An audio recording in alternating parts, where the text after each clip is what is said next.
ओम नमः सिद्धेभ्यः। आदिनाथ भगवान की, पार्श्वनाथ भगवान की, आचार्य गुरुवर श्री विद्यासागर जी मुनि महाराज की, आचार्य श्री समय सागर जी मुनि महाराज की, निर्यापक श्रमण मुनि पुंगव सुधा सागर जी मुनि महाराज की, अहिंसा परमो धर्म की के भाग्य को देख करके विस्मय हुआ था। देवताओं के द्वारा भी जब उनके भाग्य को, दैव को, किस्मत को, उनके भविष्य की सारी उपलब्धियों को जब दिव्य ज्ञान के द्वारा देखा गया था, तब वह भी आश्चर्यचकित हुए थे कि कैसे कोई एक गर्भ में प्रवेश करने वाला बालक भी इतना भाग्यवान हो सकता है। ये जो हमारा भाग्य होता है, जो कुछ भी भविष्य में हमें सुख, शांति, समृद्धि, ऐश्वर्य, संपन्नता प्राप्त होने की निश्चिंतताएं प्रकट होने लग जाती है, उसी को भाग्य कहते हैं। और संसार के ऐसे बहुत दुर्लभ जीव होते हैं संसार में, जिनको ये लगता है कि मेरा भाग्य कैसा होना चाहिए। मन इतना वेग से काम करता है, मन इतना व्यस्त है अनावश्यक कार्यों में कि वह अपने भाग्य के प्रति सावधान नहीं है। ये जितने भी जिनेंद्र भगवान से जुड़े हुए जीवन के अलग अलग क्षण हैं, उपलब्धियां हैं, माँ के गर्भ में प्रवेश करना, गर्भ में नाना प्रकार का सुख भोगना, नाना प्रकार के देवताओं के द्वारा सेवा प्राप्त करवाना, जिन्होंने ऐसा भाग्य लेके आए थे कि माता के गर्भ का शोधन भी देवताओं के द्वारा किया गया और वहां के रुधिर, मल, अन्य जो शोणित आदि पदार्थ थे दुर्गंध से युक्त, वो सारे वहाँ से हटा करके शुद्ध स्फटिक के समान उनके गर्भाशय का निर्माण किया गया था। ऐसा जो भाग्य लेकर के जन्म लिए थे, और उनके उस भाग्य के कारण ही स्वर्ग के बड़े बड़े देवताओं का सिंहासन कंपायमान होता था। माँ के गर्भ में प्रवेश करते ही देवलोक में दुंदुभी, शंखनाद, भेरी, घंटाओं का नाद होना, सिंहासन कंपायमान होना, ये सारी क्रियाएं संभव हो उठी थी। सैकड़ों हजारों वर्षों पर्यंत वह देवता लोग निश्चिंत होकर के अपने स्वर्ग सुख का अनुभव कर रहे थे।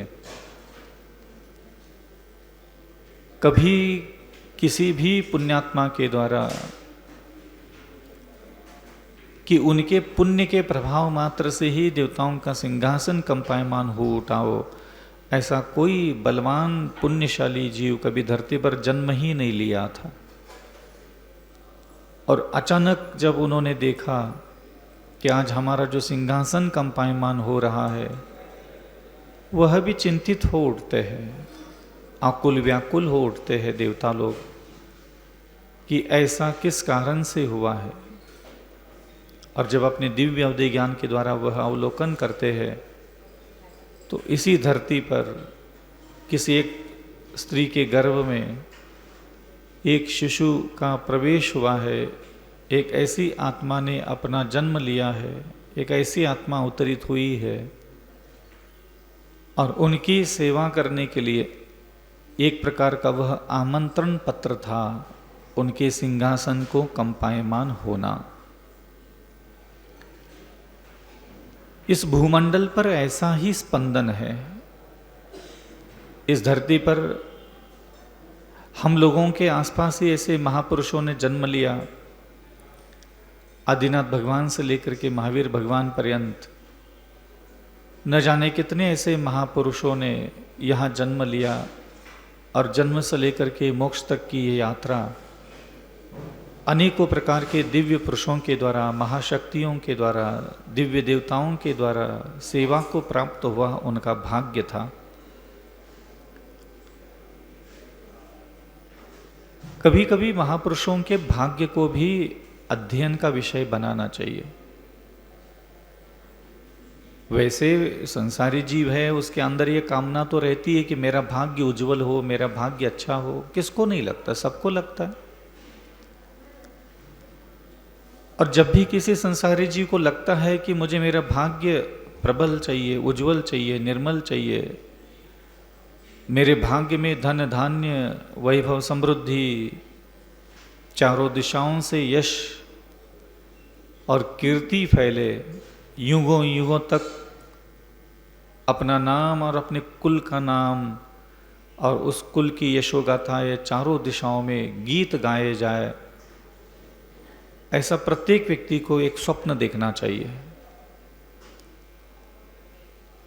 पहली बात, व्यक्ति अपने आप को स्वतंत्र सत्ता के रूप में कभी महसूस नहीं करता। बचपन से ही मैं बेटा हूँ, मैं बहन हूँ, मैं भाई हूँ, मैं लड़का हूँ, मैं स्त्री हूँ, मैं गरीब हूँ, मैं अमीर हूँ, बाद में फिर मैं गृहस्थ हूँ, मैं पत्नी हूँ, मैं पति हूँ, मैं सुखी दुखी हूँ, मैं प्रसन्न हूँ। ये अनेकों प्रकार के मलिन भाव तो उसके अंदर हृदय में प्रकट होते, लेकिन मैं एक स्वतंत्र आत्मा हूँ, इसका ज्ञान, इसका बोध मानस पटल पर नहीं होने के कारण यह जो मनुष्य जीवन हमें मिला है बड़ी मुश्किल से मिला है। और ये ऐसे कार्यों में हमने लगा दिए जिसका कोई विशेष फल प्राप्त नहीं होने वाला। कोई भी संसारी काम हमें छोड़ना नहीं होता। माता पिता, पति पत्नी, पुत्र पुत्रियां, ये जिम्मेदारियां निभाना छोड़ना नहीं होता। इसके बीच की जो थकावट है, रुकावटें है, इन रिश्तों को निभाते समय जो नाना प्रकार की मन की अशांतियां पैदा होती है, हम इससे कभी अलग नहीं हो सकते। और इन्हीं के साथ, इन्हीं के बीच में रह करके अपने भाग्य के बारे में सोचना चाहिए। अपने भाग्य के लिए अपनी आत्मा को प्रबल शक्तियों से, अपनी आत्मा को ऐसे प्रबल योग्यताओं से, क्षमताओं से भरने की प्लानिंग करना चाहिए। मैं इनकी पत्नी बन करके रहूंगी, मैं इनका पति बन करके रहूंगा, मैं इनका पिता बन के रहूंगा, मैं इस परिवार में, कुटुंब में अपनी सारी जिम्मेदारियों को निभाते हुए भी मैं अपना भाग्य बलवान करना चाहता हूं। और ठीक है, मैं इस जीवन में पूर्व जन्मों में किए हुए कर्म का जो भी फल मैं भोग रहा हूं, मैं उसको भोगूंगा। लेकिन मुझे जिनेंद्र भगवान के द्वारा एक मार्गदर्शन मिला है कि मैं अपना भाग्य कैसे निर्माण कर सकता हूं। कोई भी व्यक्ति जगत का ऐसा नहीं कि जिसको अपनी किस्मत अच्छी नहीं चाहिए होती, लेकिन वो विधाओं पर काम नहीं करता, वो उन साधनाओं पर काम नहीं करता, वो अभिलाषा ही हृदय में धारण करके 20 साल 30 साल तक अपना जीवन जी लेता है। बस भावनाएं नहीं होती, यहां क्रिया होती है। तो भाग्य को उज्जवल करने के लिए अगर आपको नहीं समझ में आ रहा है कि मुझे मेरा भाग्य कितना चाहिए, तो अरहंत के समान हमारा भाग्य होना चाहिए, तीर्थंकरों के समान हमारा भाग्य उदय में आना चाहिए। ये हमेशा अपने ख्यालों में रखना चाहिए कि मुझे भी इन्हीं के समान अपना भाग्य निर्माण करना है। यदा कदाचित कभी मैं आप लोगों को थोड़ा प्रकरण छेड़ देता हूं कि कैसे अरहंतों की स्तुति की जाती, कैसे अरहंतों की भक्ति की जाती है। क्योंकि जगत में मेरा ऐसा मानना है कि जो भी सर्वोत्कृष्ट भाग्य निर्माण हुआ है वह भक्ति से ही प्रकट होता है, स्तुति से प्रकट होता है, प्रशंसा से प्रकट होता है। दर्शन विशुद्धि, विनय संपन्नता, शील वर्तिष्म, अभिक्ष ज्ञानोपयोग, शक्ति त्याग तपस्वी, साधु समाधि, अरहत भक्ति, आचार्य भक्ति, साधु भक्ति, ये तीर्थंकर बनने के लिए कारण बनता है। अरहंत भक्ति। और हम लोगों ने बाल्यावस्था से ये चीज सीख ली कि भाई यहां से चीज ये पढ़ लिया, वहां तक खत्म कर लिया तो हो गई भक्ति हमारी।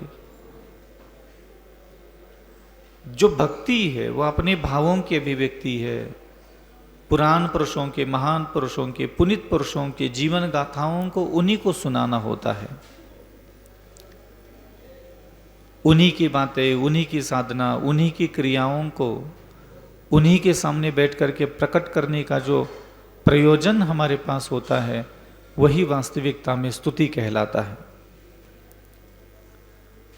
शायद मैंने कभी एक बार आपको तीर्थंकरों के बालों के बारे में प्रशंसा सुनाई थी कि कैसे तीर्थंकरों के बालों की हमें प्रशंसा करना चाहिए। आज अपन विषय लेते हैं कि तीर्थंकरों का जो ये जो भाल प्रदेश है, अपन जिसको माथा बोलते हैं, इसकी भी प्रशंसा की जाना चाहिए।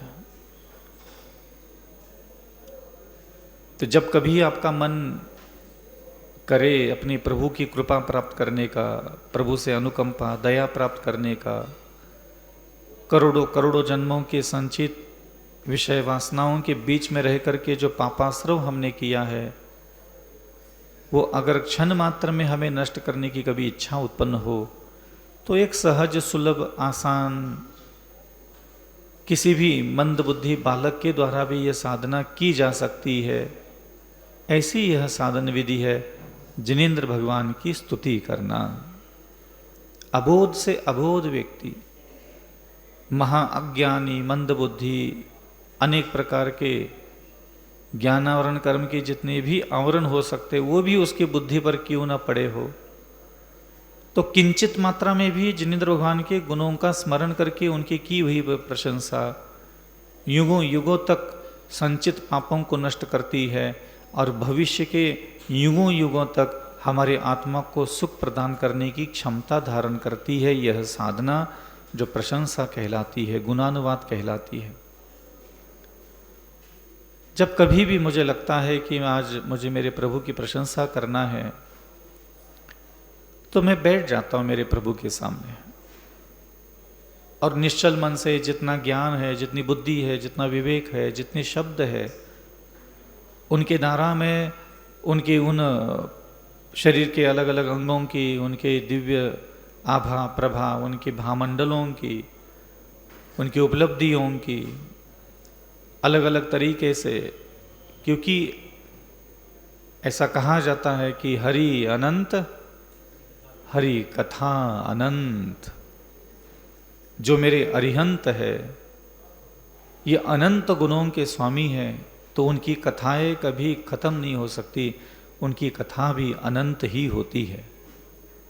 फिर भी हमारे पास एक चर्म शरीर है, चर्म जिह्वा है, अल्प ज्ञान है, अल्प विवेक है और हल्के सी एक जिनेंद्र भगवान की भक्ति की एक चिंगारी से ही हमारे हृदय में प्रकट हुई है। कोई भक्ति भी हमारी इतनी प्रबल, इतनी साहसी, इतनी बलवान नहीं है कि हम अपने सारे कर्ममल को नष्ट कर सके उनकी भक्ति के द्वारा। इसलिए जितने हमारी जंघाओं में बल होता है हम उतनी ही तो छलांग लगाते हैं और उसी को ध्यान में रखते हुए प्रत्येक संसारी जीव, चाहे वह किसी भी अवस्था में क्यों ना हो, चाहे वह पुण्य में हो, चाहे पाप में हो, चाहे पाप कर्म का उदय का फल भोग रहा हो, सुख में हो, चाहे दुख में हो, शांति में हो, अशांति में हो, दीनहीन, दरिद्री, लाचार, असहनीय, निराश्रित भी क्यों ना हो, कोई भी संसारी जीव अपनी वाणी, अपने कंठ, अपने हृदय कमल, अपने नाभि कमल से उच्चारित प्रस्फुटित उनके उन दिव्य गुणों को उन्हीं के सामने प्रकट करने लग जाता है। तो उसके तत्क्षण वह कर्म निर्जरा होकर के दिव्यता प्रकट होने लग जाती है। साधनाओं में एक साधना जो आती है कि पढ़ना है, कि हमें ये पढ़ना है, वो पढ़ना है, इतना पढ़ना है, उतना पढ़ना है, ये तो कर लिया हमने। कभी कभी बोलना सीखे, प्रभु से कुछ कहना सीखो, कभी खुद से बातें करना सीख लो, कभी प्रभु से कुछ कहो, कभी खुद से भी कुछ कहो। हम कहते ही नहीं है, ना कभी खुद को कुछ कहते हैं, ना प्रभु को कुछ कहते हैं। तो जो भी यत्र तत्र जीवन जीते हुए बिखरा हुआ ज्ञान भी हमने जो संचित किया है, प्रवचनों के माध्यम से, शास्त्र स्वाध्याय के माध्यम से, गुरुजनों के उपदेशों के माध्यम से, सुनी सुनी कहानियाँ, अधूरी लूली लंगड़ी अंधी भरी, जो भी तुम्हारे पास संचित है, एकत्रित किया गया है, स्मरण में है, उन सारी गाथाओं को, उन सारी कथाओं को, उन सारी अतीत के सारे उनके महापुरुषों के जीवन चरित्र की घटनाओं को स्मरण करके गदगद भाव से कंठ रूंध करके अंतःकरण में उनके लिए प्रेम भाव स्थापित करके जब हम कुछ बोलने लग जाते हैं तो तत्क्षण वह घटित होता है जो अनंत काल में कभी घटित नहीं हुआ हो। यही वह जीवन है, यही वह अवसर है, यही वह मौका है।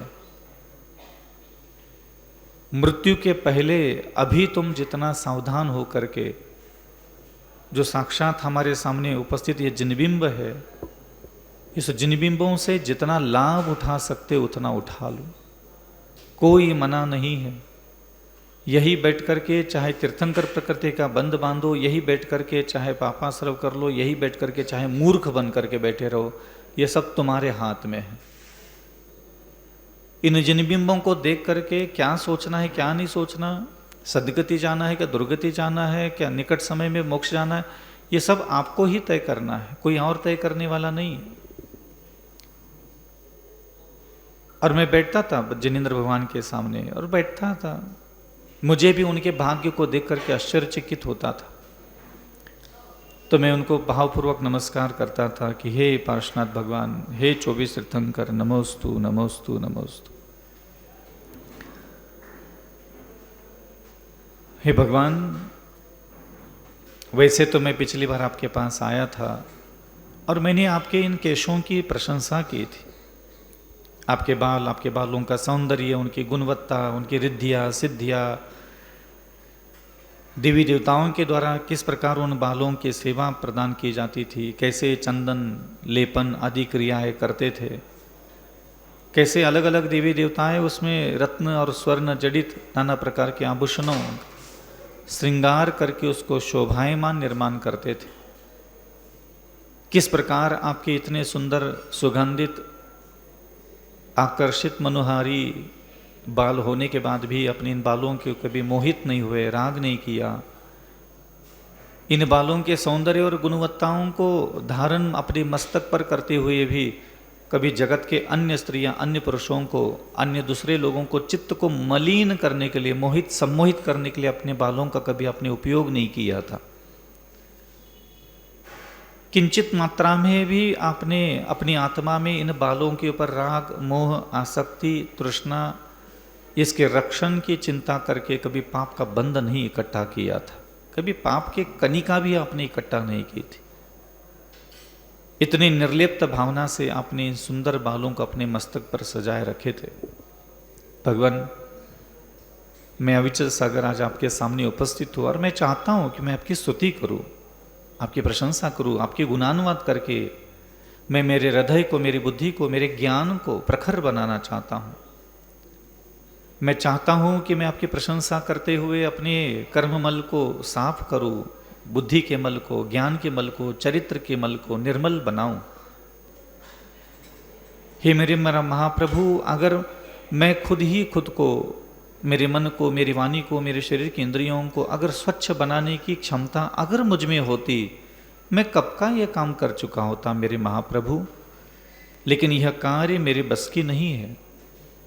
और मेरे पूर्वाचार्यों ने जो मुझे मार्गदर्शन दिया कि जो भी व्यक्ति भव्य अपने मन वचन काय को शुद्ध, पवित्र, निर्जल और निर्मल निर्माण करना चाहता है, वो आपके गुणानुवाद करे, आपकी प्रशंसा करे। और इसलिए मैं आपके सामने यहाँ उपस्थित हुआ हूँ आपकी प्रशंसा करने के लिए। मैंने कई सारे साधकों को, कई सारे आरिकाओं को, क्षुल्लक क्षुल्लिकाओं को, गृहस्थों को भी, मानतुंग जैसे आचार्यों को भी आपकी स्तुति करके, अपने कर्म विनाश करके दिव्य अतिशय प्राप्त करने की बहुत सारी कहानियां मैंने पढ़ी है, आंखों से देखी है। जैसे उन मनुष्य महापुरुषों ने अपनी विद्वत्ता से, अपनी चतुराई से, अपने श्रेष्ठ ज्ञान से, तत्व ज्ञान से, विशिष्ट अनेक प्रकार के दिव्य शब्दों के द्वारा, शब्द श्रृंगार के द्वारा, शब्द भारती के द्वारा आपका सर्वोत्कृष्ट रूप से प्रशंसा की गई थी। और मैं अविचल सागर इतना ना ज्ञानी हूँ, ना विद्वान हूँ, ना ही मुझ में कोई दिव्य भाषा विद्यमान है, फिर भी मैं, मेरे हृदय में आपके लिए जो प्रेम भाव है, उस प्रेम के वशीभूत होकर के, वो मेरे हृदय में आपके लिए जो एक सम्मान का भाव है, उस सम्मान के भाव के वशीभूत होकर के मैंने इस कुल में जन्म लिया। और इस कुल में जन्म लेने के उपरांत आपकी जो अन्य जगत के देवी देवताओं से जो आपका मैंने अध्ययन किया कि आपकी जो विशेषताएं है, वो सही में वास्तविकता में एक शुद्ध आत्म तत्व क्या होता है, ये मैंने यहाँ इन शास्त्रों के माध्यम से जान लिया। और अनंत काल का मैं मिथ्या दृष्टि जीव आज सम्यक दर्शन प्राप्त करने के लिए आपके सामने उपस्थित हुआ हूँ। महाप्रभु,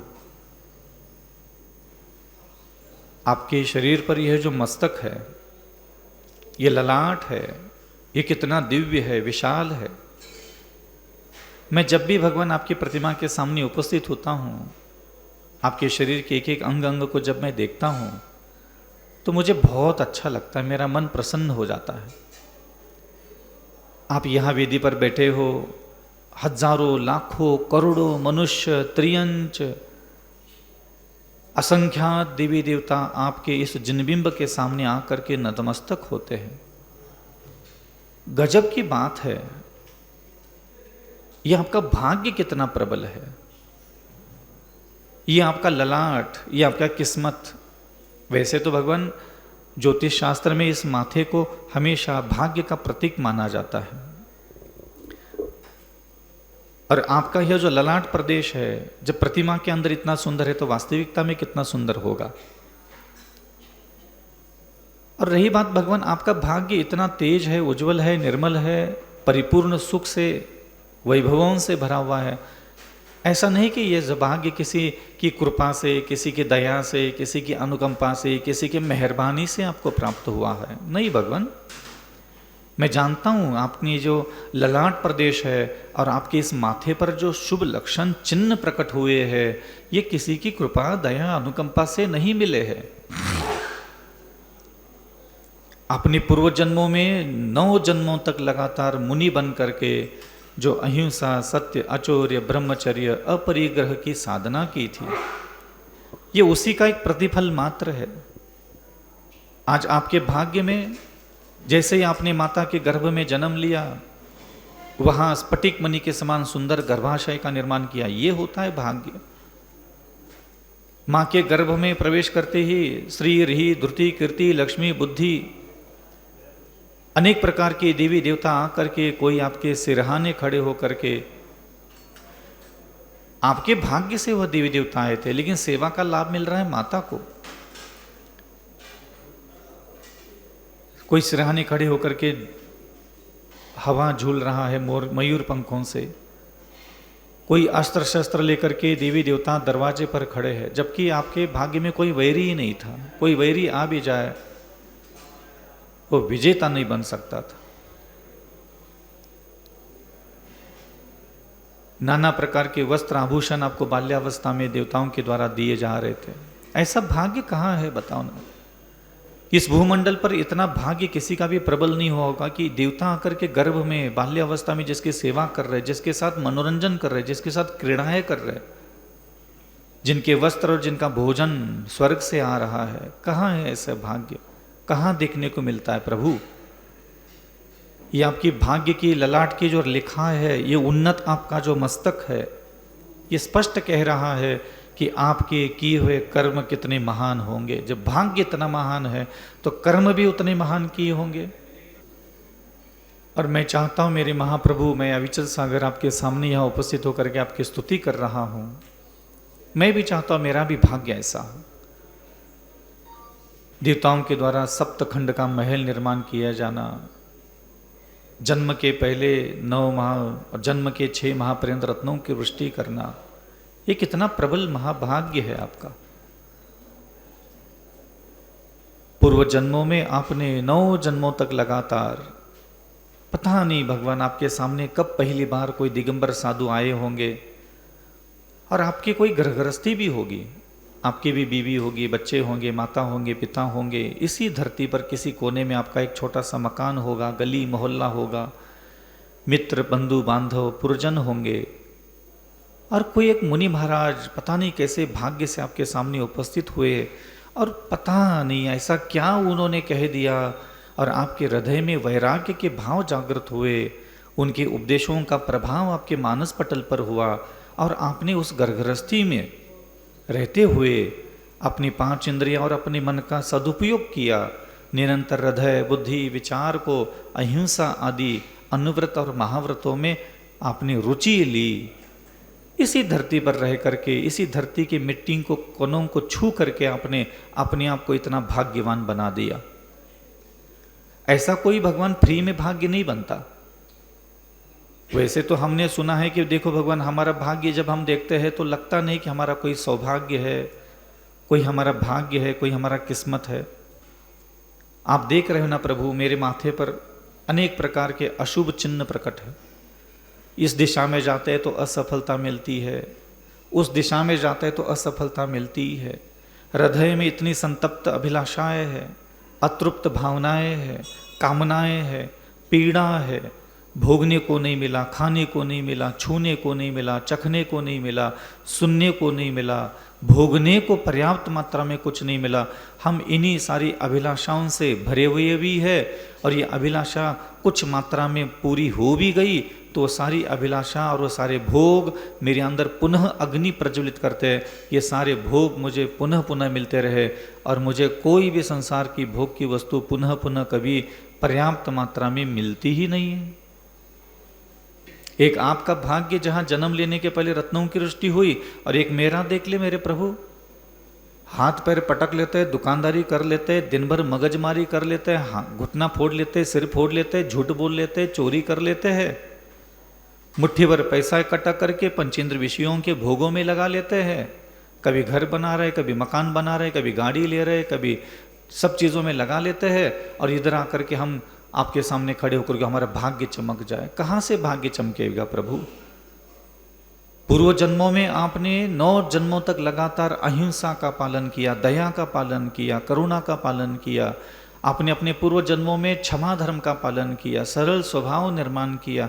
कितनी कठिनाई से आपने अपने मन को, वचन को, शरीर को धर्म के सांचे में ढाला, हृदय को बदला, बुद्धि को बदला, नीयत को बदला, पर स्त्री पर पुरुषों की कामनाएं छोड़ दी, वैरियों को तत्क्षण आपने एक क्षमा पालन किया।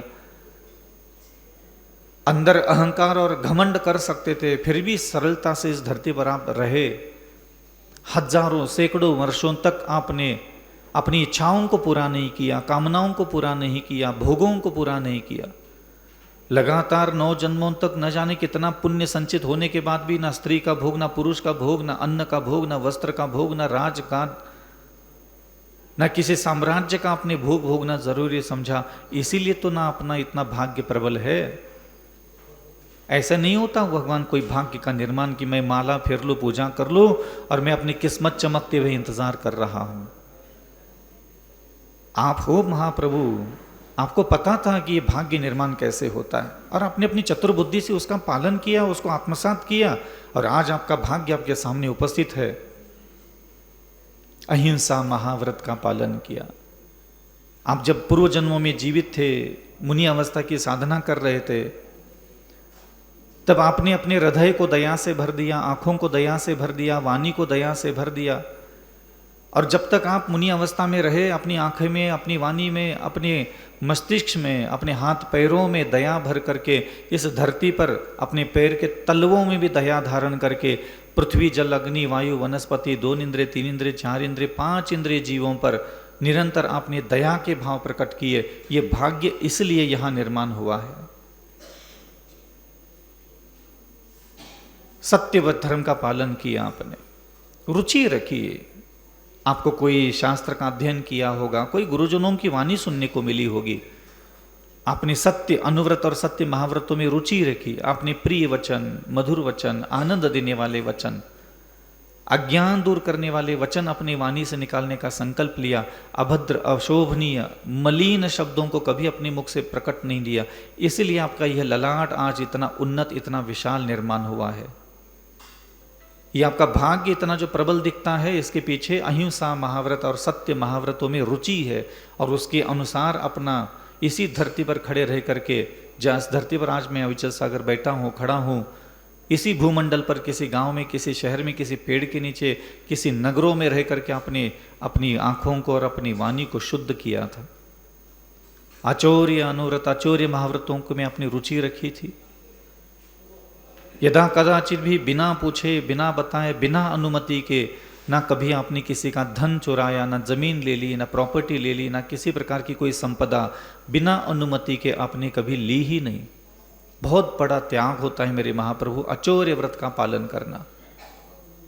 मेरी मेहनत का ही धन मुझे मिले, जितना मैंने श्रम किया है उतना ही वैभव मुझे प्राप्त हो, इसी में मात्र आप संतुष्ट रहे पिछले 9 जन्मों तक। इसलिए आज आपके ललाट पर इतने शुभ चिन्ह प्रकट हुए हैं।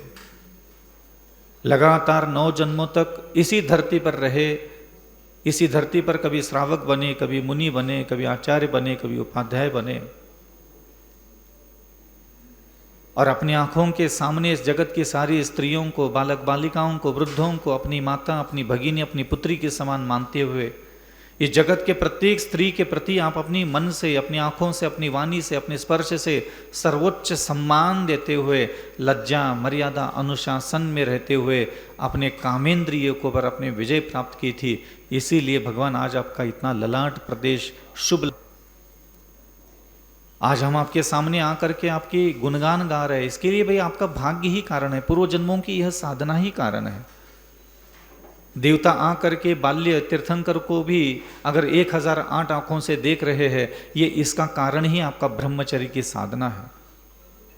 आपका रूप, आपका लावण्य, आपका कांति, आपकी तेज बाल्यावस्था में इतना सूर्य के समान तेजवान थी कि इंद्र को भी 1008 आंखों से देखने के बाद भी तृप्ति का अनुभव नहीं हुआ कि मैंने अभी भी इनके रूप लावण्य कांति तेज को ठीक से नहीं देखा। ऐसा भाव उत्पन्न होता था।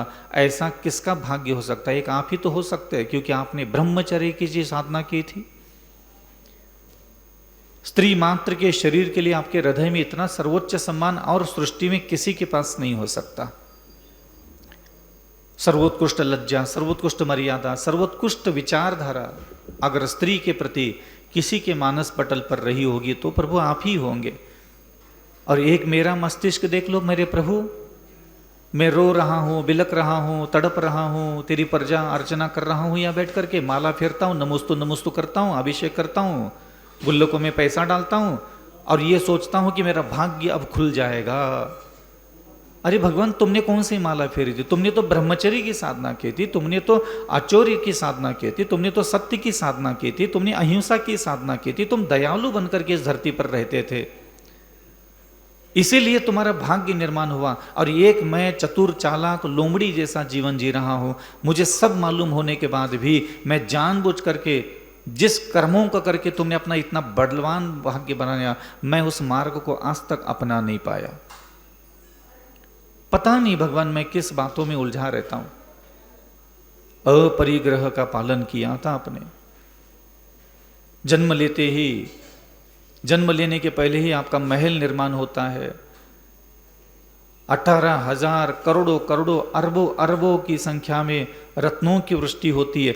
मालूम है भगवान, क्योंकि पूर्व जन्मों में आपने अपरिग्रह व्रत का पालन किया था। अपरिग्रह व्रत का पालन किया था और आपने धन दौलत वैभव और अपनी संपदाओं को हमेशा सीमित रखा था और बाकी का सारा धन वैभव संपदाएं आपने गौर गरीब जनता को हमेशा दया करने के लिए खर्च किया था। इसीलिए तो ना आज यहाँ देवता आकर के आपके साथ नाना प्रकार के वस्त्र आभूषण रत्न महल अन्य प्रकार की सारी क्रीड़ा की सामग्री आपको प्रदान कर रहे। अखंड धन, जब तक आपके शरीर में प्राण रहेंगे तब तक आपका वैभव कभी कम न होगा। वह देवताओं के द्वारा कुबेर के द्वारा आपके खजाने हमेशा भरते रहेंगे। ऐसा वह फल, ऐसा वह भाग्य जिनके खजाने की पूर्ति जब कुबेर ही कर रहा हो, ऐसा भाग्य आपके अलावा कहाँ हो सकता है। और एक मुझे देख, चुरा के इकट्ठा कर लेता हूँ, झूठ बोल के इकट्ठा कर लेता हूँ, ठग करके इकट्ठा कर लेता हूँ, नाना प्रकार के कुव्यवहार कुव्यापार करके चतुर्बुद्धि का इस्तेमाल करके अपने ही पिता का, अपने ही भाई जनों का, अपने बंधुजनों का धन हड़प करके मैं धनवान बनकर के इस धरती पर भूमंडल पर भ्रमण कर रहा हूं। अब बताओ भगवान, मेरा भाग्य कैसे प्रबल होगा? संभव ही नहीं है ना। इसलिए तो आया हूं मैं आज आपके सामने। मैं जानता हूं, मैं चाहता भी हूं और मैं जानता भी हूं, और मैं ये जानता हूं कि आपका इतना बड़ा भाग्य कैसे निर्माण हुआ, और मैं चाहने भी लगा हूं कि मेरा भी अब आपके जैसा भाग्य होना चाहिए। कहाँ ऐसी सेवा मिलती, कहाँ ऐसी महान उपकारी देवी देवताओं के द्वारा जिनका जीवन अमृत तुल्य निर्माण किया जाता है। मैं भी चाहता हूँ मेरे भी साथ भी देवी देवता, मैं भी चाहता हूँ मेरे भाग्य में इस देवताओं के द्वारा सेवा प्राप्त हो। अब मैं भी चाहता हूँ, मुझे भी चाहिए। और ऐसा नहीं है प्रभु कि मुझे चाहिए मतलब कोई देने वाला है, नहीं, मैं प्रयास करूंगा, अब मैं पुरुषार्थ करूंगा। इरिया समिति का पालन किया, धरती पर धीरे से चले। आपने अपनी ललाट को इतना विशाल, इतना उन्नत, इतना भाग्य तेजवान बनाया कि आप जहां भी खड़े रहते आपकी तरफ कोई भी दुश्मन नहीं आता, कोई वैरी नहीं आता, कोई आक्रमण नहीं होता आपकी तरफ। और कोई यदा कदाचित कोई वैरी, कोई दुश्मन आ भी जाए वो पराजित होकर के लौट जाता है, क्योंकि आप इस धरती पर इरिया समिति से चले थे। इस धरती पर जब भी आप अपने पैर रखते थे, एक एक पैर की पकतलियों को दया से करुणा से स्पर्शित इस भूमि पर चार हाथ आगे देख करके कोई जीव तो नहीं है। पूर्व जन्मों में आप घर में रहे, संन्यास में रहे, तो भी सावधान रहते थे। मैं भी आज घर में चलता हूँ, इधर चलता हूँ, पता नहीं मेरे ध्यान नहीं रहता। मुझे कितनी बार कहा गया कि नीचे देख के चलना चाहिए, लेकिन पता नहीं मैं कौन सी गर्मी में बैठा हूँ, किस धुन में बैठा हूँ, किस जिम्मेदारियों में बैठा हूँ। ये दो दो कोड़ी की स्त्रियों की जिम्मेदारी, ये दो दो कोड़ी के पुरुषों की जिम्मेदारी, ये नरक जाने वाले काम वासना से तड़पने वाले लोगों की जिम्मेदारी लेकर के उन्हीं के नशे में बैठा हूं। जो तेरी जिम्मेदारी, तूने मुझे जो जिम्मेदारियां दी थी, उस जिम्मेदारी तो मैंने कभी ली नहीं। कितनी छोटी सी साधनाएं हैं। नीचे देख के चलना, सावधानी से चलना, धरती पर कोमल पैर रखना। इरिया समिति ये पालन किया था, इसलिए आज तक आपके सामने कोई वैरी उपस्थित नहीं हुआ। किसी के जंगाओं में वह बल उत्पन्न नहीं हुआ कि तुम्हारे सामने आकर के खड़े रहकर के तुमसे कोई ललकार सके। भाषा समिति, मुझे मालूम है आपने इन 28 मूलगुणों का पालन किया, इसलिए आपका भाग्य इतना है। उसमें भाषा समिति भी है। आपके सामने नाना प्रकार के क्रोध मान माया लोभ अहंकार तृष्णा कामना वासना धारण करने वाले लोग आए, ठग विद्या धारण करने वाले लोग आए, लेकिन आपने किसी मुनि महाराज की बातों को सुनने के बाद, शास्त्रों के उन ग्रंथों को श्रवण करने के बाद आप सावधान हो गए और आपने अपनी जिह्वा का उपयोग कभी भी अनर्गल भाषा, कुटिल भाषा, वक्र भाषा, अपशब्दों को बोलने के लिए कभी अपनी वाणी का इस्तेमाल नहीं किया। चाहे वो अज्ञानी हो, पाखंडी हो, छलावा हो, मूर्ख हो, चाहे कितना भी अधर्मी क्यों ना हो, निकृष्ट से निकृष्ट पतित आत्मा भी क्यों ना आपके सामने आकर के आपके साथ कितना चाहे बुरा बर्ताव किया उसने, तो भी अपने अपनी भाषा को मलिन होने नहीं दिया। हो सकता है भगवान पूर्व जन्मों में आपके मानस पटल पर बहुत सारे बुरे बोलने की इच्छा उत्पन्न होगी, लेकिन आपने फिर भी भाषा समिति का कभी उल्लंघन नहीं किया। कई सारे लोगों ने आकर के आपके साथ अनेक प्रकार का दुर्व्यवहार किया होगा, लेकिन इच्छाएं उत्पन्न होने के बाद भी कटु वचन, कर्कश वचन, उग्र वचन, मलिन वचन कभी भी किसी के कानों तक आपने पहुंचने नहीं दिया अपने मुख से निकले हुए। इसी के कारण प्रभु आज आप समोशरण में बैठे हो, सारा संसार आपका एक एक शब्द सुनने के लिए आतुर हो उठता है। एक एक शब्द जो आपके मुख से निकलता है वो जगत के प्रत्येक आत्मा के हृदय को शांत शीतल निर्विकार बनाने के लिए कारण बन गया। मैं भी अविचल सागर आज के बाद कोशिश करूंगा, प्रयास करूंगा मेरे महाप्रभु कि मैं भी धरती पर ध्यान से चलूं, मैं भी इस लोगों की भीड़ में रह करके अलग अलग स्वभाव, अलग अलग बुद्धि, कभी लोभ और लालच और तृष्णा और धन कमाने की भावना से कभी नुकसान हो रहा है ऐसा सोच करके मैं अपनी जिह्वा को कभी मलिन होने नहीं दूंगा। कोशिश करूंगा मेरे प्रभु, क्योंकि अब मुझे भी मेरा भाग्य प्रबल बनाना है। मैं तो आज तक यही सोचता रहा, तुझे पूज लूँ, तेरा अभिषेक कर लूँ, तेरा आगे पीछे मंडरा लूँ, 3 परिक्रमा लगा दो, 3 माला फेर लो तो मेरा किस्मत चमक जाएगी। मैं इसी घमंड में बुढ़ा होकर के बैठ गया। लेकिन नहीं भगवान, ये तो गलत है। जब तुमने अहिंसा, सत्य, आचौर्य, ब्रह्मचर्य, अपरिग्रह, इरिया समिति, भाषा समिति का पालन करके तुमने इतना बड़ा महाभाग्य अपना मस्तक में इतने शुभ लक्षण प्रकट किए, तो मैं कहाँ किस मार्ग पर भरोसा रखता हूं मेरे महाप्रभु। मैं सक्षम हूं अहिंसा, सत्य, आचौर्य, ब्रह्मचर्य और अपरिग्रह और इरिया समिति, भाषा समिति का अपने घर, अपने परिवार, अपने कुटुंब में रहते हुए भी मैं सावधान रह सकता हूं, मैं सजग रह सकता हूं इन शब्दों के प्रति, तेरी आज्ञा के प्रति, क्योंकि मैं चाहता हूं कि जैसे तुमने अपने भाग्य का निर्माण किया इन मार्गों का, इन व्रतों का पालन करके, ऐसे मैं भी इन व्रतों में अब रुचि लेने लग जाऊंगा। ऐष्णा समिति, हाँ भगवान, आपको भी भूख लगती थी पूर्व जन्म में, आप भी भोजन करते थे, आपकी भी घर गृहस्थी थी, आपका भी परिवार था, आपके घर में भी खाना बनता था। लेकिन गुरुजनों ने जो निर्दिष्ट भोजन था, शास्त्रों में जो निर्दिष्ट भोजन था, जिस विधि से, जिस मर्यादा से, जिस अनुशासन के साथ आपको भोजन करने के लिए आपके गुरुजनों ने उपदेश दिया था, आपने हमेशा अपनी इच्छाओं को, अपनी कामनाओं को, अपनी भावनाओं को दबा करके उन सूत्र ग्रंथ शास्त्रों के द्वारा लिपिबद्ध और गुरुजनों के द्वारा निर्धारित भोजन को ही अपने पेट में आपने डाला। कभी भी अपनी मन की इच्छाओं को महत्व दे करके कभी आपने पेट में किंचित मात्रा में एक दाना भी नहीं डाला। इसीलिए भगवान आपने ऐष्णा समिति का पालन किया और आज आप भूख से रहित होकर के क्षुधा पर विजय प्राप्त करने का आपका जो सौभाग्य प्राप्त हुआ और बाल्यावस्था से लेकर के मोक्ष जाने तक, मुनि बनने तक आपके अंगूठे पर यह देवताओं के द्वारा अमृत चखा करके आपका लालन पालन पोषण हुआ और आप बड़े हो गए इतने विशाल। तो जिनका बाल्यकाल देवताओं के द्वारा स्वर्ग से लाभे उस अमृत की कनिकाओं के द्वारा जिसका जीवन निर्वाह हुआ, कितना बड़ा भाग्य हो सकता है। और आज देख लो, मैं चुरा करके आधी जिंदगी खा ली, छुपा करके आधी जिंदगी खा ली, बगल वाला न देख जाए इसलिए चुरा करके खा लिया, खाने के बाद भी फिर तृष्णा जगी है, फिर भूख जगी है, होटल में भी खा लिया, मान नहीं, मर्यादा नहीं, स्थान नहीं, क्षेत्र नहीं, अन्न की शुद्धि नहीं, मन की शुद्धि नहीं, बस जिह्वा लुल्लू हो करके कहीं भी खड़े रह करके किसी भी ठेले पर जो कलेजे में आया, जो मन में आया, जिस विधि से आया मैं खाता ही रहता हूँ। इसलिए तो मेरा दुर्भाग्य है। और ऊपर से तेरे सामने आकर के ये भक्तांबर पढ़ करके, चालीसा पढ़ करके, तिलक लगा करके, माथे पर सौली की धोती पहन करके छूलू छूलू छूलो, शुद्धि शुद्धि शुद्धि, सोने के कलश, चांदी के कलश और भावमंडल रख लो, ये नाटक करके अपनी किस्मत चमकाने की ये कोशिश, नाकामयाब कोशिश करता रहता हूँ। इसीलिए तो आज तक तेरी कृपा नहीं हुई मेरे ऊपर। नौटंकीबाज हूँ मैं, बहुत बदमाश हूँ मैं अपने तरीके से तुझे झांसे में लेना चाहता हूँ। ये ऐसा चतुर चालाक जितनी भी बन जाओ भगवान, कुछ नहीं होने वाला। अब मैं समझ गया हूँ, मुझे ऐष्णा समिति की तरफ ध्यान देना है। ठीक है ना प्रभु, तब तुम पूर्व जन्मों में 9 जन्मों तक ऐष्णा समिति के अनुसार तुमने जीवन व्यतीत किया, तुम्हारे अंदर कितनी इच्छाएं उत्पन्न होगी, खट्टा खाऊं, मीठा खाऊं, तीखा खाऊं, चरपरा खाऊं, होटल का खाऊं। तुम्हारे जमाने में भी वहाँ होटल होंगे, नाना प्रकार के ढाबे होंगे, नाना प्रकार की व्यवस्थाएं होंगी, नाना प्रकार के व्यंजन बनते होंगे। तुमने मात्र जिनेंद्र भगवान और गुरु के मुख से निकला हुआ और शास्त्रों में लिपिबद्ध तरीके से भोजन करने में ही अपनी आत्मा का हित समझा और वही जरूरी समझा।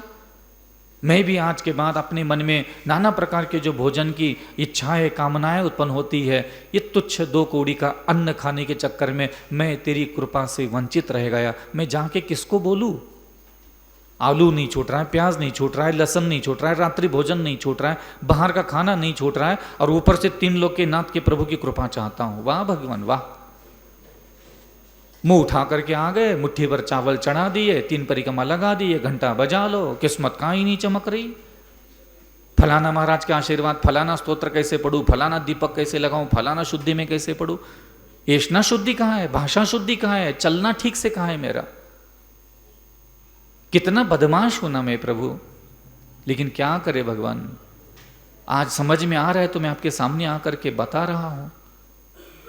इरिया समिति का पालन किया, ऐष्णा, इरिया, भाषा, ऐष्णा, आदान निक्षेपण समिति, कितनी छोटी सी बात है, कोई भी वस्तु उठाना है, रखना है, तो जीव जंतुओं को ध्यान में रखते हुए उठाओ रखो। बस आपने यही तो साधना करके आपने यहाँ इतना बड़ा भाग्य निर्माण किया। और मैं मूर्ख पता नहीं किस उधड़-बुन में लगाऊं, मेरे से ये नहीं बनता, वो नहीं बनता, ये नहीं होता, और ये ऊपर से और नौटंकी मचा के रखी है। पैसा घर से उठा लिया, गुल्लक में डाल दिया, कोई बोली ले ली, जितनी बड़ी बोली उतना बड़ा कल्याण समझ रहा हूँ, और ये समझता हूँ कि मेरा भाग्य जग जाएगा। कितना बेवकूफ हूं ना मैं।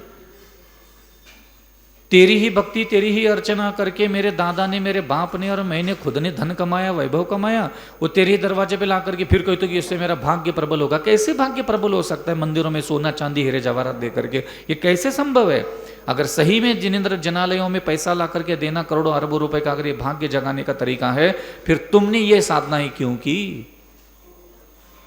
तुम्हारे पास भी पूर्व जन्मों में राज था, पाठ था, वैभव था। वारिशन जैसे मुनि महाराज थे, वो राज गद्दी पर बैठे थे, वो भी तो अपने राज गद्दी पर बैठ करके नाना प्रकार के सारे वैभव दान में दे करके अगले जन्म में अपने लिए और वैभव प्राप्त कर लेते। लेकिन जब वो मुनि महाराज होकर के, राजा महाराजा होकर के भी उन्होंने सारे राज वैभव को तुच्छ समझ करके, मल समझ करके छोड़ करके महाव्रतों की अर्चना करने के लिए लग गए। तो भगवान ये संसार का पैसा, जमीन, जायदाद दान दे करके पता नहीं मैं कौन सी डिमड़ी, कौन से गणित बिठा रहा हूं मैं, किस घमंड में जी रहा हूं मैं, कल्याण मंगल की कल्पना करने लगा हूं मैं। ये चिल्लर चवन्नी के पुण्य से मेरा इतना बड़ा आकर्षण है, मैं तेरे जैसा भाग्य तो सोच भी नहीं पा रहा हूं कि तेरा भाग्य मैं अपना भाग्य कैसे बनाऊं। अगल बगल के लोगों की गाड़ियां, घोड़ा, बंगला, सोना चांदी, कपड़ा लत्ता देख करके कलेजे में जलन उत्पन्न होती है। बस इतना ही लगता है कि जैसा उनका है वैसा हमारा बन जाए। लेकिन तेरे जैसा भाग्य बनाने का तो कभी सोच ही नहीं पाए, लेकिन आज सोच रहा हूं भगवान, तेरे जैसा भाग्य बनाऊंगा मैं। ये क्या अगल बगल के लोगों के पास धन वैभव समृद्धि जैसा मैं बनूं? अब तेरे जैसा महल होना चाहिए, तेरे जैसा बिल्कुल मैं अगले जन्म में जहां जन्म ले लूं वही देवताओं के द्वारा सेवा होना चाहिए, वही देवियां आना चाहिए, वही गर्भशोधन की क्रिया होना चाहिए, वही मेरे लिए भी रत्न वृष्टि होना चाहिए। अब नहीं छोड़ूंगा मैं, मुझे भी रास्ता मिल रहा है। क्या कमी है मुझ में? हाथ पैर आंख नाक कान जबान मिली है, तेरे को भी पिछले जन्म में यही सब मिला था। टूटा फूटा जो भी शरीर था, तुमने शास्त्रों के हिसाब से उठना बैठना बोलना चलना सीखा, और देखो आज तुम सारा संसार तुझे भगवान मान करके पूज रहा है। हिरिया समिति, भाषा समिति, यशना समिति, आदान निक्षेप समिति, उत्सर्ग समिति, कितनी छोटी छोटी साधनाएं। बस मुझे मलमूत्रों का व्यवस्थित अपने शरीर को साफ सुथरा रखना था, शरीर से विसर्जन होने वाले उस मल को भी सुरक्षित तरीके से बिना हिंसा होते हुए विसर्जन करके अपने आत्मा को पुण्य से मुझे भरना था। लेकिन नहीं, अपने धुन में हो, बस पता नहीं किस घमंड में हो, खाने को है ही नहीं, पीने को है ही नहीं, आधी जिंदगी झूठ बोल करके, चोरियां करके, नाना प्रकार के जुगाड़ करके तो ये बीवी पाल के बैठे, बच्चे पैदा करके बैठे, घोड़ा गाड़ी तेल के लिए पैसा कहाँ से लाते हम जानते। कर्जा इतना हुआ है, रोटेशन ठीक से चल नहीं रहा है, बैठे जमीन बेच रहे, कभी ये बेच रहे कभी वो, देख रहे ना दिन भर कितना परेशान दुखी अशांत रहता है, और इसके बाद भी अकल ठिकाने नहीं आई। तू मेरे सामने बैठा रहा, इतना बड़ा भाग्यवान महापुरुष जिसके मस्तक पर इतने शुभ लक्षण प्रकट हुए हैं, और तूने पूर्व जन्मों में क्या ऐसे कर्म किए होंगे, उन कर्मों की तरफ मेरी नजर नहीं जाती। अपने कलेजे में, किडनी में, आंतड़ियों में अपना दुखड़ा लेकर के भगवान मेरा, भगवान मेरा, भगवान मेरा। अरे तू किसके सामने रोया? तू भी तो संसार में भटक रहा था, तू भी संसार में दुखी था, तुझे पर तो किसी ने एहसान नहीं किया। तू तो नहीं नाक रगड़ रहा था किसी के सामने। ये पता नहीं मैं कैसे नाक रगड़ना सीख गए बचपन से। भगवान भला करता है, भगवान को ध्यान कर लो, भगवान के दर्शन कर लो, भगवान की पूजा कर लो, भगवान की परिक्रमा लगाओ, भगवान के अगल बगल में पैसा फेंक दो, और हम चमकते हुए किस्मत को देखना चाहते हैं। तू मेरे सामने बैठा, मैं तुझे देख रहा हूं, तुझे पूज रहा, तेरी अर्चना कर रहा, तुझे अर्घ्य चढ़ा रहा, और तूने क्या क्या कर्म करके अपना इतना बड़ा भाग्य निर्माण किया, मेरी अकल वहां तक नहीं जा पाई। 5 इंद्रिय विजेता, 5 महाव्रतों का पालन किया, 5 समितियों का पालन किया, पंचेंद्रिय विजय प्राप्त किए भगवान, तब जाकर के इतना प्रबल भाग्य अपना निर्माण हुआ। स्पर्शनेन्द्रिय पर विजय प्राप्त किया, रसनेन्द्रिय पर विजय प्राप्त किया। कहां तक तुम्हारी गाथा गाऊं मैं?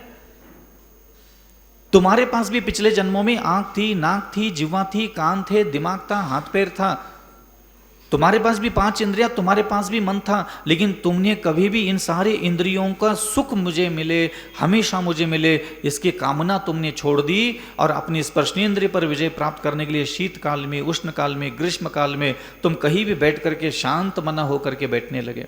रसनेन्द्रिय पर विजय तुमने प्राप्त की थी पूर्व जन्मों में।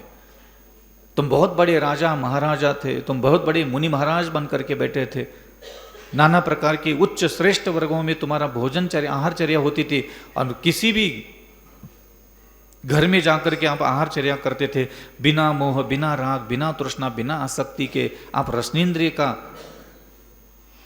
काबू करके, उस पर विजय प्राप्त करके अपने पूरा जीवन पर 9 जन्मों लगातार आपने बिना रस का भोजन ग्रहण किया। और एक बार हम खा लेते बिना नमक का तो वही यही करने लग जाते, मेरा मन नहीं मार रहा, मेरे मन को अच्छा नहीं लग रहा।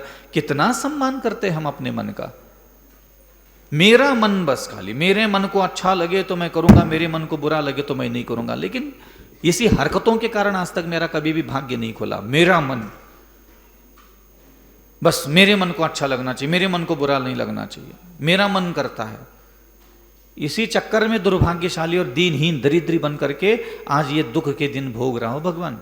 ना मान है, ना सम्मान है, ना प्रतिष्ठा है, ना इज्जत है, ना गली में कोई पूछता है, ना घर में कोई पूछता है, ना दुकान के अड्डे पे बैठते के कोई पूछता है। जिधर देखो उधर पीठ पीछे कोई निंदा करता है, आलोचना करता है, घृणा करता है।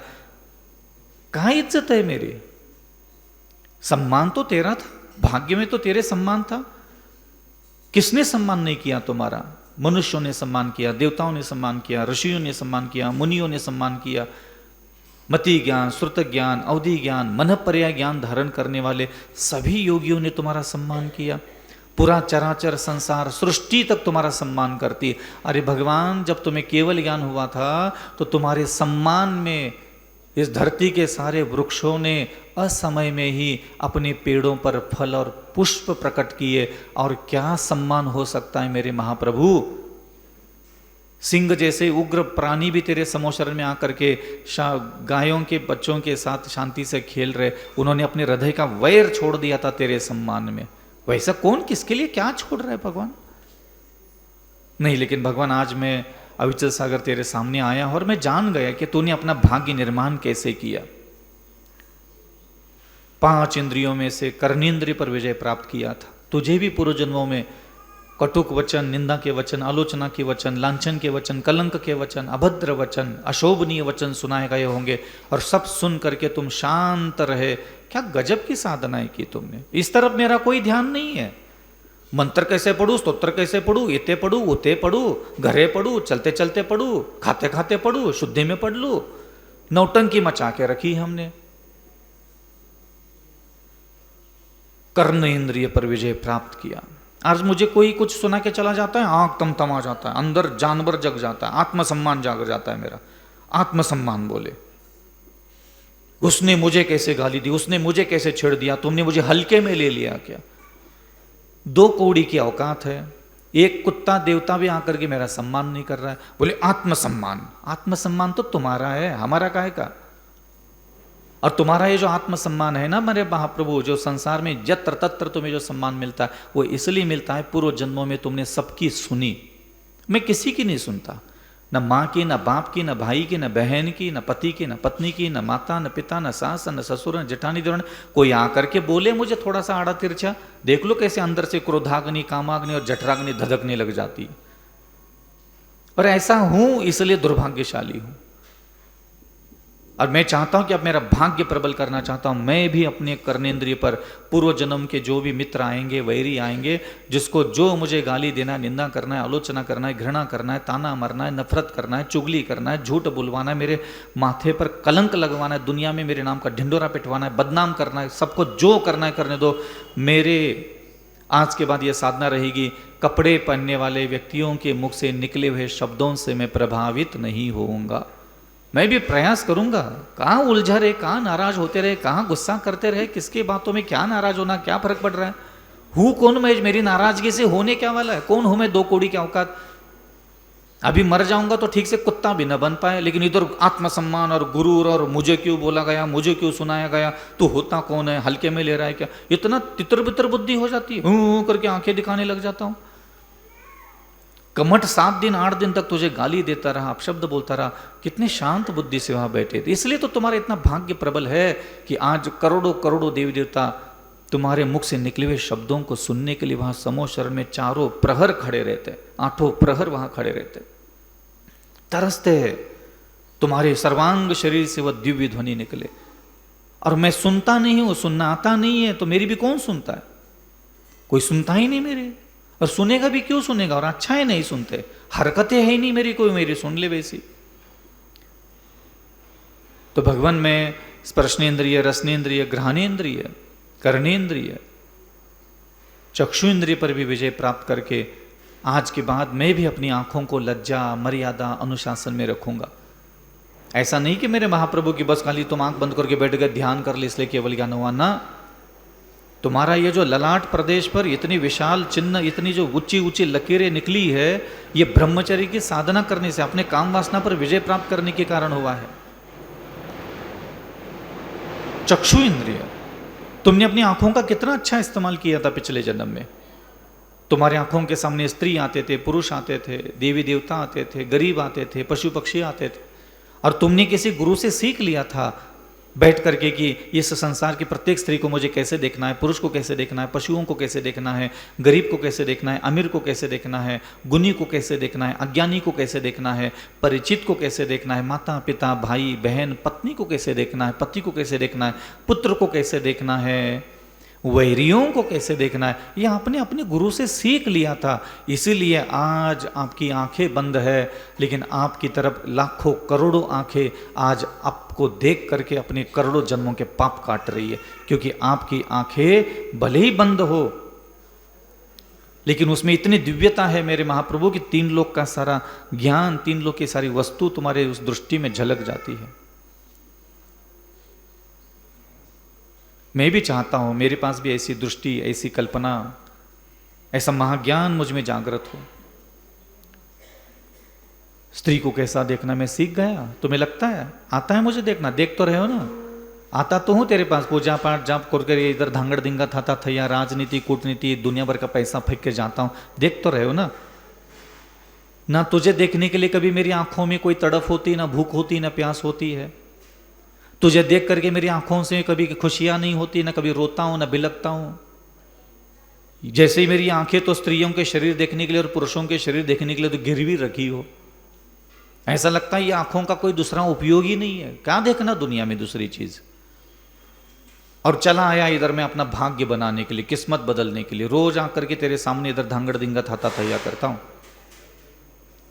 तुमने एरिया समिति के साथ साथ 5 समिति के साथ साथ स्पर्शनेन्द्रिय, रसनेन्द्रिय, घ्राणेन्द्रिय, चक्षु इंद्रिय, कहाँ है बताओ ना चक्षु इंद्रिय पे संयम। ना मुझे भोजन को कैसा देखना है पता है, ना स्त्री को कैसे देखना पता है, ना पुरुष को देखने की कोई सभ्यता मेरी आंखों में है, ना धन दौलत, दूसरों का वैभव, दूसरों की स्त्रियां, दूसरों के पुरुष को देखने की ना मेरी आंखों में। तुम्हें लगता है कोई अकल है, कोई आंखों में शिक्षा है, कोई मान मर्यादा लज्जा सभ्यता इस आंखों में? तुम्हें लगता है नहीं ना। इसीलिए दुर्भाग्यशाली बनकर इन गलियों में मैं भीख मांग करके चोरी चपाटी करके अपनी जिंदगी गुजार रहा हूं। क्यों है मेरे ऐसे दिन ही है? इसीलिए ना क्योंकि मैं अपनी हरकतों से बाज नहीं आता, मैं अपनी हरकतों से बाज आना भी नहीं चाहता, क्योंकि मैंने तो अपना जिंदगी का सुख समझ के रखा है ना। दिन भर अपनी आंखों से ताड़ते रहो संसार के भोग की वस्तुओं को। अधिकार है मेरा, जन्म सिद्ध अधिकार है, तो मेरा मनोरंजन है ये, मेरे को मजा आता है इसमें, इसलिए करता हूं। जब मैं यहां संसार के कुत्सित चीजों का, अपवित्र काम करके जब आनंद ले रहा हूं, इसीलिए तो तुम पवित्र आनंद मुझे दे नहीं पा रहे हो, क्योंकि मैंने अपवित्र कर्म करके ही उसमें अपना आनंद ढूंढता हूं दिन भर। इसीलिए तो मेरा भाग्य, प्रबल भाग्य, दैव, पवित्र भाग्य जो होता है वो मेरे पास प्रकट ही नहीं हुआ। तो 5 महाव्रत, 5 समिति, पंचेंद्रिय विजय, 6 आवश्यक, देव दर्शन करना, देव स्तुति करना, प्रतिक्रमण करना, पश्चाताप करना, तीर्थादि वंदना करना, कहाँ ठीक से कर पा रहा हूं? तुम्हें लगता है मैं देव दर्शन ठीक से करता हूं? आ तो रहा हूं बचपन से तुम्हारे अगल बगल में। तुम खुश हो जिस तरीके से मैं तुझे अपनी आंखों से देखता हूं? तुम्हें लगता है मैं अपनी जगत की स्त्रियों को, जगत के पुरुषों को, भोजन की वस्तुओं को, सोना चांदी हीरे जवाहरत को जितनी टकटकी लगा करके, जितना आनंद से, जितना मनोहारिता से, जितना प्रेम भर के, जितना आसक्ति, जितनी तृष्णा से, जितना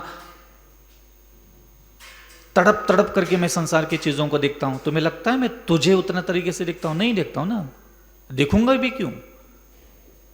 तुझे देखना तो मेरी मजबूरी है, क्योंकि किसी ने कह दिया था कि इधर देख लो, दर्शन कर लो, पाप कट जाते, तो आ जाता हूँ। डर के मारे, भय के मारे, आशा के मारे, तृष्णा के मारे आ जाता हूँ। यूं करके निकले, आंखें बंद करके बुड़बुड़ कर ले और भग गए।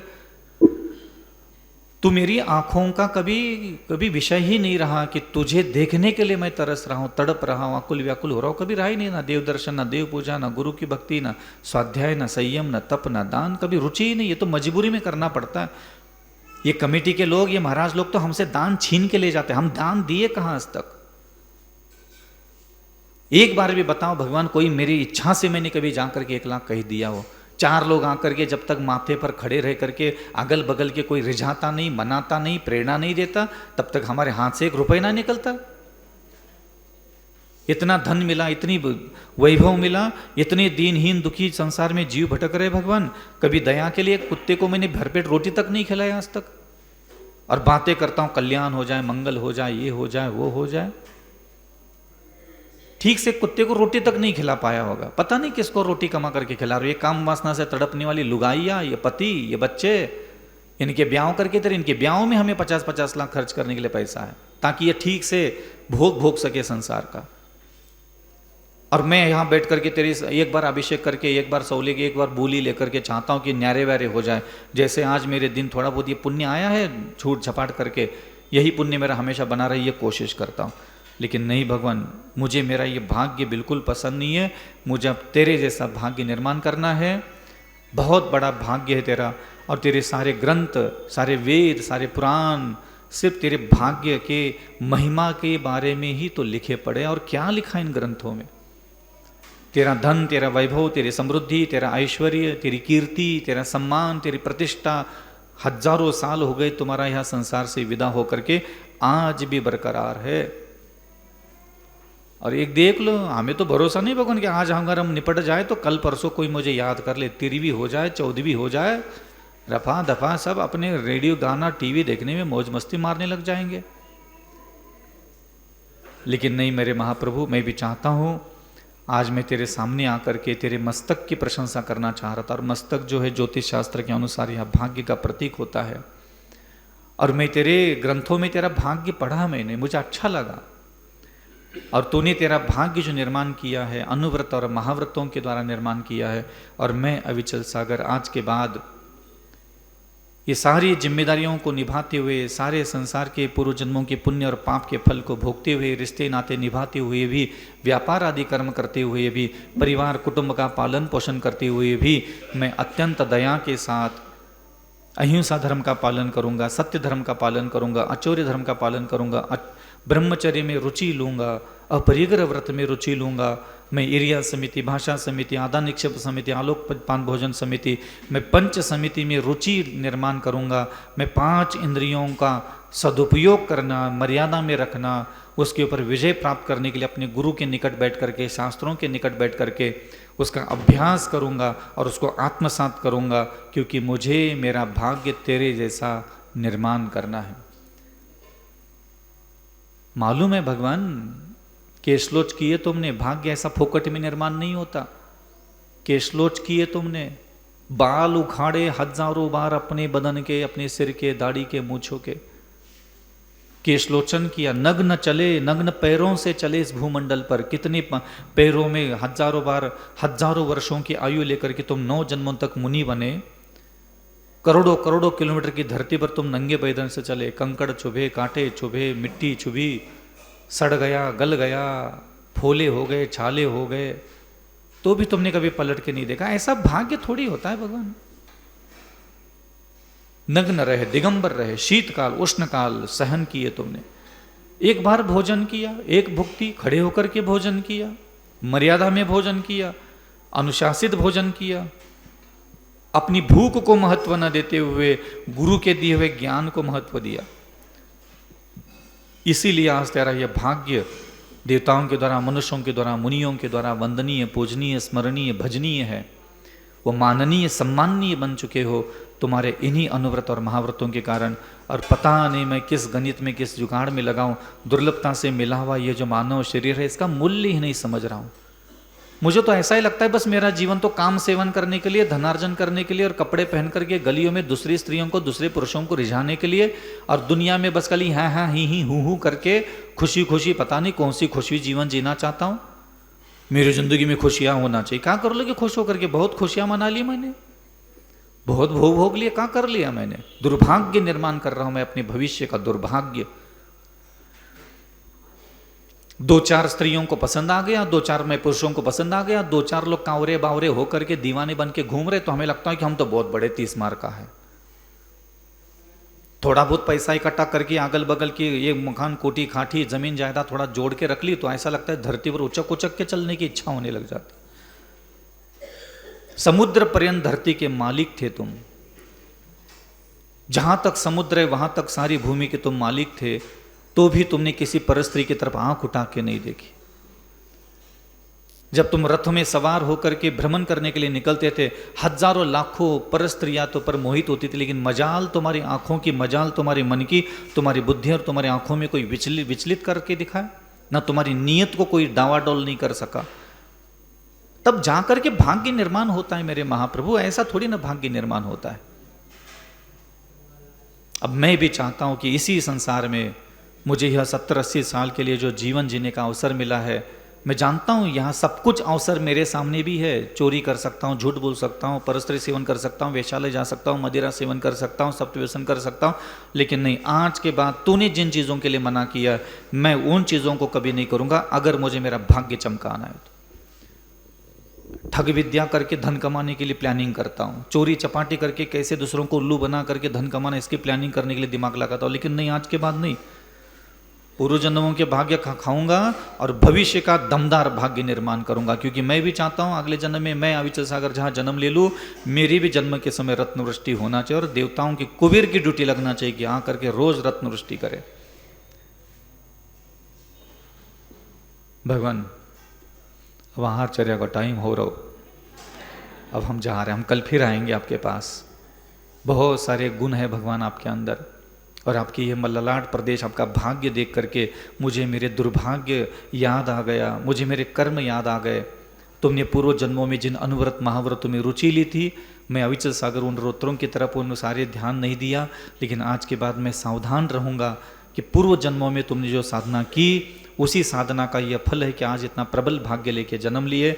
मैं जब तक तुम्हारे द्वारा पूर्व जन्मों में की हुई साधना को सावधानता से नहीं करूँगा, तो आज जो तुम्हारा भाग्य है वो मेरा भविष्य में भाग्य तभी बन पाएगा। इस हेतु मैं अविचल सागर आपके चरणों में नमस्कार करता हूँ, और मैं प्रतिदिन आकर के आपके गुणों की प्रशंसा करूँगा, आपके शरीर के एक एक अंग अंग की मैं प्रशंसा करूँगा। और बताओ भगवान, कोई गलती हुई तो क्षमा कर दियो। नमोस्तु भगवान। अहिंसा परमो धर्म की, आचार्य गुरु श्री विद्यासागर जी महाराज की। समझ में आता है आप लोगों को?